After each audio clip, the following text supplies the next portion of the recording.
సమ్మక్క సారక్క అసలు కథ ఏంటి? కుంకుమ భరణిలోనే ఎందుకు కొలుస్తారో ఇవన్నీ మనం ఈ వీడియోలో తెలుసుకుందాం. Welcome to my channel. ఈరోజు మనం సమ్మక్క సారక్క జాతర ఎందుకు చేస్తారు, అసలు ఎక్కడ చేస్తారు, ఈ డీటెయిల్స్ అన్నీ మనం ఈ వీడియోలో తెలుసుకోబోతున్నాం. మేడారం జాతర ప్రపంచంలోనే అతిపెద్ద గిరిజన జాతర కీర్తి గరించింది. ఇక్కడి వనదేవతలను దర్శించుకునేందుకు భక్తులు ఎక్కడెక్కడి నుంచో వస్తారు. మనకు తెలిసింది కదండి, చాలా పెద్దగా అవుతుంది జాతర. తెలంగాణ రాష్ట్రం ఏర్పడ్డాక, అంటే ఎప్పుడు ఏర్పడింది, 2014లో ఏర్పడింది కదా, అప్పుడు మేడారం జాతర ప్రభుత్వం రాష్ట్ర పండుగగా గుర్తించింది. అయితే మేడారానికి ఇంతటి ఇంపార్టెన్స్ ఎందుకు దక్కింది? ఇక్కడ వనదేవతలుగా కొలిచే సమ్మక్క సారలమ్మ ఎవరు? జంపన్న వాగు ప్రాముఖ్యత ఏంటి? అసలు ఈ జాతరను ఇంత వైభవంగా ఎందుకు నిర్వహిస్తున్నారు వంటి సందేహాలు చాలామందికి ఉన్నాయి, నాకు కూడా ఉన్నాయి.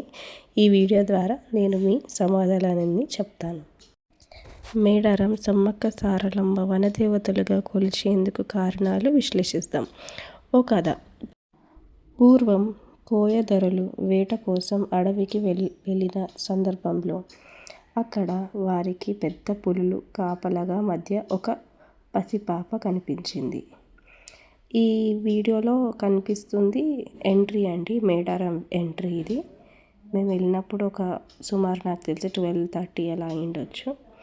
ఇది మేడారం ఎంట్రీ. మేము వెళ్ళింది 2026లో జనవరి. అప్పుడు మన కథలోకి వస్తే మళ్ళీ అప్పుడు ఆ పాపను కోయదొరలు గూడారానికి తీసుకెళ్ళి దాచారు. పాప గూడారానికి వచ్చినప్పటి నుండి అన్ని శుభాలే జరగడంతో కొండ దేవత ఆ రూపంలో ఉన్నదని నమ్మారు. మాఘశుద్ధ పౌర్ణమి రోజు ఆ పాపకు సమ్మక్క అని నామకరణం చేశారు. సమ్మక్కను ఆ ప్రాంతపు కోయ చక్రవర్తి మేడరాజు పెద్ద చేశారు. ఇది సమ్మక్క కథ. అంటే చిన్నప్పుడు ఎక్కడ దొరికింది ఏంటి అనేది ఇది కథ అన్నమాట. ఇప్పుడు మనం క్రీస్తు పూర్వం 1260 నుండి 1320 కాలంలో, అంటే కాకతీయులు ఏర్పడిన ఇప్పటికీ జగిత్యాల జిల్లా ప్రాంతంలోనే పొలవాసను గిరిజదొర మేడరాజు పాలిస్తూ ఉండేవాడు. ఇతను తన మేనల్లుడు మేడారం పాలకుడై పగిడింతరాజు ఇచ్చి వివాహం చేశారు. సమ్మక్క పగిడింతరాజు దంపతులుగా సారలమ్మ, నాగులమ్మ, జంపన్న ముగ్గురు సంతానం కలిగారు. ఇప్పుడు అర్థమైందా అండి? సమ్మక్క వాళ్ళ కూతురే సారలమ్మ. మేడారాన్ని పాలిస్తున్న పగిడింతరాజు కాకతీయుల సామంతుడు అంటే ఒక వర్గానికి రాజు, పెద్ద రాజుకి ఒక చిన్న. ఆ రోజుల్లో కరువు కాటకాలు కారణంగా కొన్నేళ్ల పాటు ప్రజలు శిస్తు కట్టలేదు. కాకతీయుల సామంతునిగా ఉంటూ శిస్తు కట్టకపోవడం, తన మామ మేడరాజుకు ఆశ్రయం కల్పించడం, కోయ గిరిజనులను విప్లవ భావాలను నూరిపోస్తూ రాజ్యాధికారాన్ని ధిక్కరిస్తుండనే ఆరోపణలు కాకతీయ సామ్రాజ్యాధినేత ప్రతాపరుద్రుడు పగిడింతరాజుపై సమరశంఖం ఊరించాడు. ఇది మనము మేడారం ఎంట్రన్స్ అండి, ఈ వీడియోలో కనిపిస్తుంది. ఇక్కడ అన్ని స్టాల్స్, వాటర్, ఇంకేమైనా కావాలంటే తీసుకోవచ్చు ఇక్కడ. దాని తర్వాత మళ్ళీ మనకి ఇంకొక 2-3 కిలోమీటర్స్ తర్వాతనే ఉంటుంది.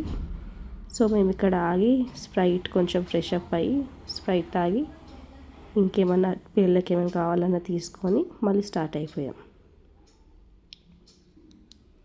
మళ్ళీ మన కథలోకి వస్తే, ఇది గమనించిన గిరిజనులు ప్రభుత్వంపై తిరగబడేందుకు సిద్ధమయ్యారు. మాఘశుద్ధ పౌర్ణమి రోజున మేడారానికి కాకతీయ సేనలు దండయాత్ర చేశాయి. ఈ క్రమంలో ములుగు జిల్లా లక్కవరం సరస్సు వద్ద గిరిజనులకు కాకతీయుల సేనలకు మధ్య యుద్ధం జరిగింది. ఈ క్రమంలో సాంప్రదాయ ఆయుధాలతో పగిడింతరాజు, సారలమ్మ, నాగలమ్మ, జంపన్న, గోవిందరాజులు వీరోచితంగా పోరాటం చేశారు. అంటే ఇక్కడ గోవిందరాజు ఎవరు అనుకోకండి, సమ్మక్క వాళ్ళ హస్బెండ్, వాళ్ళ ఆయన. వీరోచితంగా పోరాటం చేశారు. కానీ కాకతీయ సేనలు దాటికి తట్టుకోలేక మేడారం, పగిడింతరాజు, సారలమ్మ, నాగులమ్మ, గోవిందరాజులు యుద్ధంలో మరణించారు. వారి మరణం వార్త విన్న జంపన్న అవమానాన్ని తట్టుకోలేక అక్కడ సంపెంగ వాగులో దూకి ఆత్మహత్య చేసుకున్నాడు. ఇది అండి ఎంట్రన్స్. ఇది వీడియోలో చూస్తుంది మనం మేడారం ఎంట్రన్స్. పక్కకి మనకి వాగు కనిపిస్తుంది, బస్ స్టాండ్ కనిపిస్తుంది. ఇవన్నీ చూడండి. ఆత్మహత్య చేసుకున్నాడు. మళ్ళీ కథలోకి వస్తున్నాను. దూకి ఆత్మహత్య చేసుకున్నాడు. అప్పటి నుండి సంపెంగ వాగును జంపన్న వాగుగా పిలుస్తున్నారు అని చరిత్ర చెబుతుంది. తన కుటుంబం మరణించిందని వార్త విన్న సమ్మక్క యుద్ధ రంగానికి వచ్చి కాకతీయ సైనికులపై విరుచుకుపడింది. వీరోచితంగా పోరాటం సాగిస్తుంది. ఆమె వీరత్వం చూసి ప్రతాపరుద్రుడు ఆశ్చర్యపోతాడు. కానీ ఓ కాకతీయ సైనికుడు దొంగచాటుగా సమ్మక్కను బెల్లంతో వెన్నుపోటు పొడుస్తాడు. ఆ గాయంతోనే మేడారం గ్రామానికి ఈశాన్యంలో ఉన్న చిలకలగుట్టలకు వెళ్ళి ఆమె అదృశ్యమైపోయిందని చెబుతారు. ఆ తర్వాత చెట్టు కింద ఓ పుట్ట దగ్గర ఓ కుంకుమ భరణి కనిపించిందట. ఆ తర్వాత తప్పు తెలుసుకున్న ప్రతాపరుద్రుడు సమ్మక్క భక్తుడిగా మారిపోతాడు. ఇవన్నీ మనకి స్టాల్స్ ఇవన్నీ ఉన్నాయండి ఈ వీడియోలో. మనకి ఇంకా ముందుకెళ్తే జంపన్న వాగు, అదే మన సంపంగ వాగు అన్నాం కదా, ఆ జంపన్న వాగు కోసం మేము వెళ్తున్నాము. ఇదే అండి సమ్మక్క సారక్క కమాన్ అంటారు. ఇక్కడ నుంచి లెఫ్ట్ తీసుకుంటే మనకి జంపన్న వాగు వస్తుంది. అది కూడా చూపిస్తాను. మేము వెళ్ళినప్పుడైతే వాటర్ లేకుండే. చూడండి, ఇది జంపన్న వాగు. మేము వెళ్ళినప్పుడైతే అంత పెద్దగా వాటర్ లేకుండే, ఎందుకంటే జాతర అప్పుడు స్టార్ట్ కాలేదు. ఇంకా వాటర్ ఇంతే ఉండే. ఈ వాటర్ అంతా మాకు ఫుల్ అయిపోయాయి, అంటే తర్వాత వచ్చేసరికి ఫుల్ అయిపోయాయి. ఇది మేము బెల్లం అమ్మవారికి సమర్పిద్దామని చెప్పేసి మేము తీసుకొని వెళ్ళి అమ్మవారికి సమర్పించాము. చాలామంది మొక్కుతారు కదండి, అక్కడికి వెళ్ళిన ప్రతి భక్తుడు బెల్లంతోనైతే అమ్మవారికి నైవేద్యంగా పెడతాడు. రష్ అయితే అంత లేకుండే, మేము వెళ్ళినప్పుడు నార్మల్గానే ఉండేను. కానీ జాతర ఇంకా స్టార్ట్ అవ్వలేదు కాబట్టి అంతే తక్కువ రష్ ఉంది. లేకపోతే ఇంకా చాలా బీభత్సంగా ఉంటుండే రష్. ఒక ఆమె నన్ను తోసేసింది. ఇందులో వీడియోలో చూడొచ్చు. నేను చూసారా, నన్ను తోసి పడేసింది. ఇది మనకి సమ్మక్క గద్దె అంటారు. పక్కకి ఇంకొకటి సారలమ్మ గద్దె అంటారు. 2 గద్దెలు ఉంటాయి. రెండిటికి సమానంగా, అంటే అక్కడ ఒక బెల్లం ముద్ద, ఇక్కడ ఒక బెల్లం ముద్ద పెడతారు. ఇద్దరికి సేమ్ పెడతారు. మనం ఎంత అనుకుంటే అంత పెట్టుకోవచ్చు.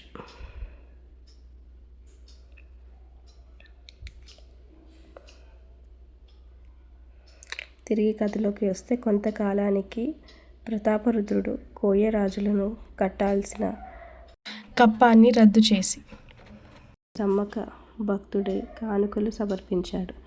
2 ఏళ్లకొక్కసారి జాతర నిర్వహించాలని ఆదేశాలు జారీ చేశాడు. ఈ సమ్మక్క సారలమ్మ జాతర అలా మొదలైందనే కథ ప్రచారంలోకి వచ్చింది. కుంకుమ భరణిలోనే సమ్మక్కగా భావించి అప్పటి నుంచి 2 ఏళ్ల ఒకసారి మాఘశుద్ధ పౌర్ణమి రోజున సమ్మక్క సారలమ్మ జాతరను భక్తి శ్రద్ధలతో నిర్వహిస్తారు. ఉమ్మడి వరంగల్ జిల్లాలోని ములుగు కేంద్రం నుంచి 44 కిలోమీటర్ల దూరంలో తాండ్వాయి మండలంలో మారుమూల అటవీ ప్రాంతంలో మేడారం గ్రామం ఉంది. ఈ దట్టమైన అడవుల్లో కొండల మధ్యలో సమ్మక్క సారలమ్మ కొలువై ఉన్నారు. 4 రోజుల జాతరను ఘనంగా నిర్వహిస్తారు. గద్దెనికి దేవతలు చివరికి వనప్రవేశం చేస్తారు. దీంతో మహాజాతర ముగుస్తుంది. ఇది మనం చూసేది లక్కవరం బ్రిడ్జ్ అండి. మనం లక్నవరం బ్రిడ్జ్ చాలా ఫేమస్ కదా, కేబుల్ బ్రిడ్జ్ అయ్యింది. అదే ఇది లక్నవరం బ్రిడ్జ్. మేము అక్కడి నుంచి 1.5 hours పట్టింది మాకు లక్నవరం బ్రిడ్జ్కి. అక్కడ బోటింగ్ ఉంది, కావాల్సిన వాళ్ళు చేసుకోవచ్చు. నాకు తెలిసి 140 పర్ హెడ్ అనుకుంటా బోటింగ్. ఇంకా ఈ బ్రిడ్జ్ అటు సైడ్ వెళ్తే మనకి కొన్ని స్టాల్స్ ఉన్నాయి, అంటే టిఫిన్ అన్న టీ అన్న ఏదైనా తాగడానికి. ఇంతకు మించి ఇక్కడ ఏం లేదు, జస్ట్ ఒక టూరిస్ట్ ప్లేస్ లాగా అనుకోవచ్చు. జస్ట్ చూసి ఫొటోస్ దిగి మన గ్యాలరీ నింపుకోవడానికి. ఇంతే అండి, ఇంకేం లేదు ఇక్కడ. జస్ట్ బోటింగ్ ఉంది, ఇంకా రోప్ వే ఉంది. ఇది బోటింగ్, కానీ చాలా లోతుగా ఉంది నాకు తెలిసి అయితే లక్నవరం బ్రిడ్జ్. ఇది ఒక సైడ్, నేను తీసేది ఒక సైడ్, ఇది ఇంకొక సైడ్ కూడా అలాగే ఉంది. ఇది పైన మీకు కనిపిస్తుంది కదా రోప్వే, అది రోప్వే. మళ్ళీ రిటర్న్ రావాలన్నా కూడా అటు సైడ్ టీ స్టాల్స్కి వెళ్ళి మళ్ళీ రిటర్న్ కావాలన్నా కూడా ఇంతే. చూడండి ఇంతే ఉంది. మనకి చాలా లెంత్ అయితే ఎక్కువ ఉంది.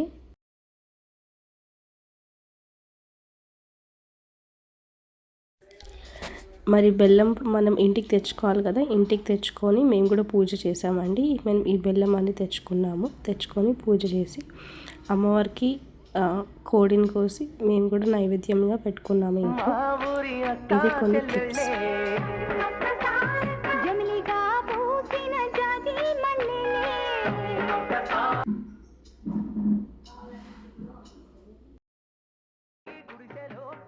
ఈ వీడియో మీకు నచ్చినట్టయితే like, share and subscribe to my channel అండి. ఇంకా ఇట్లాంటి వీడియోస్ మీకు కావాలంటే ఖచ్చితంగా కామెంట్ బాక్స్లో కామెంట్ చేయండి. Thank you.